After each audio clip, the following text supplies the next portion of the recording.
नमस्कार, स्वागत है आपका। मैं हूं आपके साथ ममता तिवारी। वक्त तो चला है सुपरफास्ट खबरों का। दिल्ली में कोरोना के कहर को रोकने के लिए सर्वदलीय बैठक बुलाई गई है। बैठक में कांग्रेस ने बाजारों को बंद करने का विरोध किया। इसके अलावा बीजेपी ने कुप्रबंधक और बेड की संख्या में वृद्धि का मामला उठाया। कांग्रेस ने सार्वजनिक रूप से छठ पर प्रतिबंध नहीं लगाने के लिए दिल्ली सरकार को एक चिट्ठी भी दी।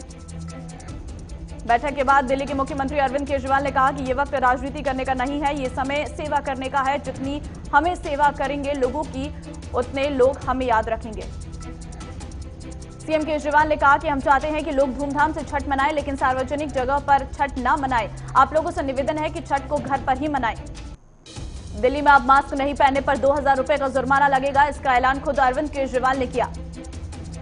All India rural bar association के राष्ट्रीय अध्यक्ष ज्ञान प्रकाश शुक्ल ने लालगंज दीवानी कोर्ट में अमेरिकी राष्ट्रपति बराक ओबामा के खिलाफ परिवाद दाखिल किया है।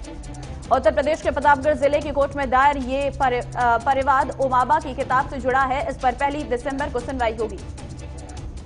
कोरोना के बढ़ते मामलों को लेकर कांग्रेस नेता राहुल गांधी ने केंद्र सरकार पर निशाना साधा। उन्होंने कहा कि भारत कोरोना में आगे, जबकि जीडीपी में अन्य देशों की तुलना में पीछे है।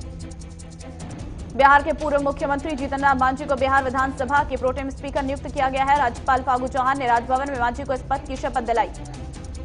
गुप्कार गुट को लेकर सीएम योगी आदित्यनाथ ने कहा कि जम्मू कश्मीर के मुद्दे को लेकर कांग्रेस पार्टी का जो दोहरा रवैया है वो राष्ट्रीय एकता के साथ खिलवाड़ है। सीएम योगी ने कहा कि हम जानते हैं कि कांग्रेस ने हमेशा राष्ट्रीय अस्मिता के साथ खिलवाड़ किया है, और सीएम योगी ने कहा कि कांग्रेस ने हमेशा उनका साथ दिया है जो अलगाव को बढ़ावा देते हैं। अब सीबीआई जांच के लिए संबंधित राज्य से अनुमति लेना अनिवार्य होगा। ये फैसले में सुप्रीम कोर्ट ने इसकी पुष्टि करते हुए कहा है कि यह प्रावधान संविधान के संघीय चरित्र के अनुरूप है।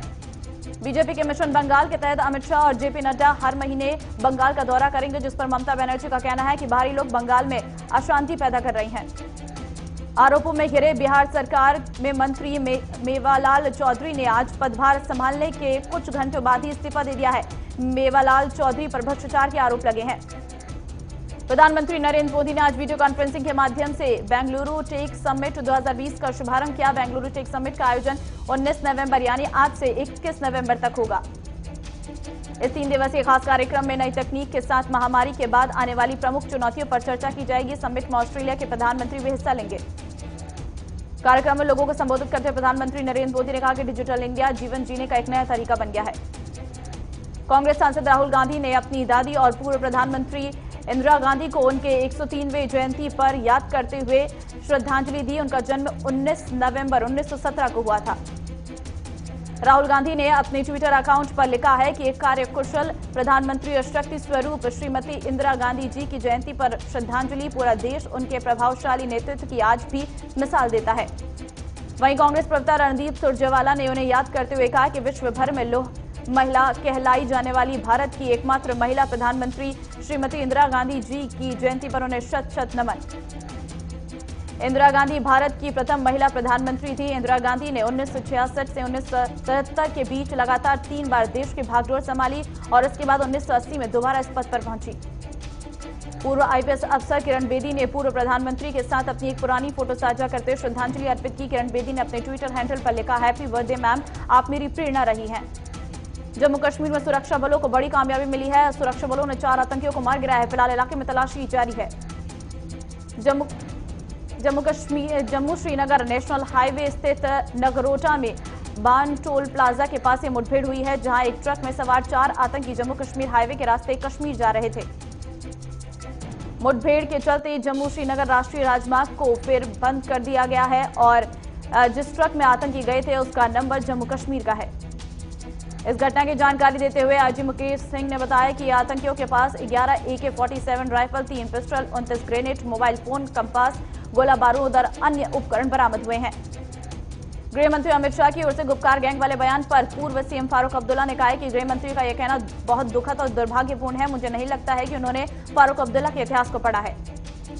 फारूक अब्दुल्ला ने कहा कि मैंने कई मंचों पर अपने राष्ट्र का बचाव किया है। मैं राष्ट्र विरोधी नहीं हो सकता। बीजेपी की एकमात्र समस्या है जो उनके साथ नहीं है वो राष्ट्र विरोधी है, जो बीजेपी में है वो देशभक्त है।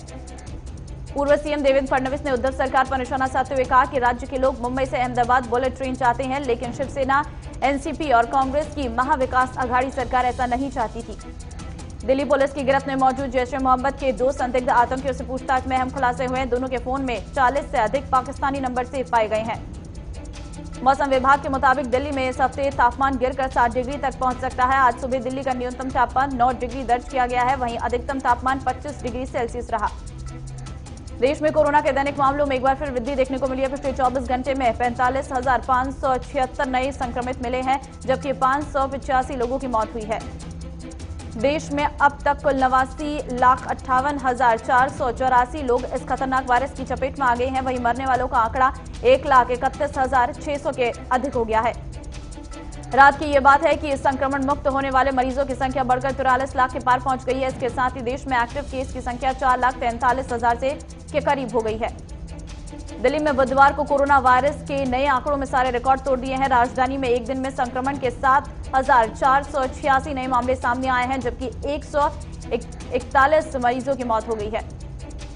सरकारी तेल कंपनियों ने एक बार फिर डीजल और पेट्रोल के दाम में कोई फेरबदल नहीं किया है। दिल्ली में पेट्रोल 81.06 रुपए और डीजल 70.46 रुपए प्रति लीटर पर बिक रहा है।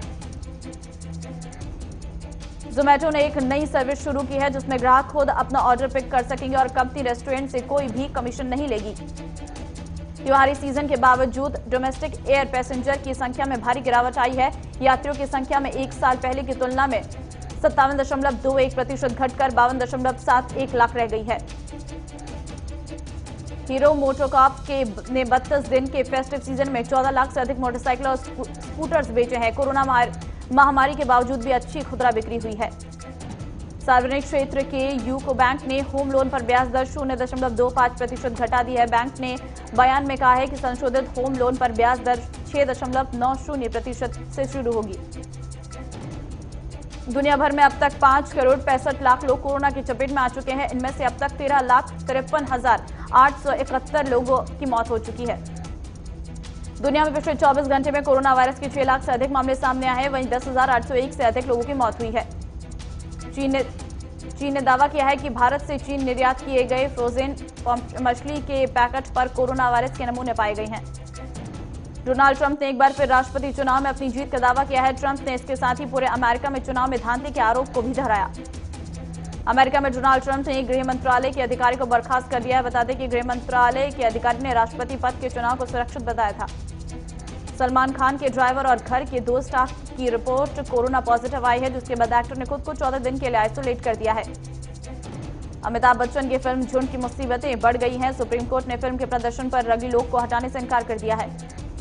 फिल्म जुग जुग जियो का फर्स्ट लुक जारी हो गया है, जिसमें वरुण धवन और कियारा रोमांटिक अंदाज में नजर आ रहे हैं। बॉलीवुड सुपरस्टार शाहरुख खान ने फिल्म पठान की शूटिंग शुरू कर दी है, जिसकी तस्वीर सोशल मीडिया पर वायरल हो रही है। एक्ट्रेस उर्वशी रौतेला ने एयरपोर्ट पर मिल्खा सिंह के पैर छुए, जिसका वीडियो उर्वशी ने सोशल मीडिया पर शेयर किया। और फिलहाल खबरों में इतना ही। वक्त एक ब्रेक का, फौरन लौटेंगे।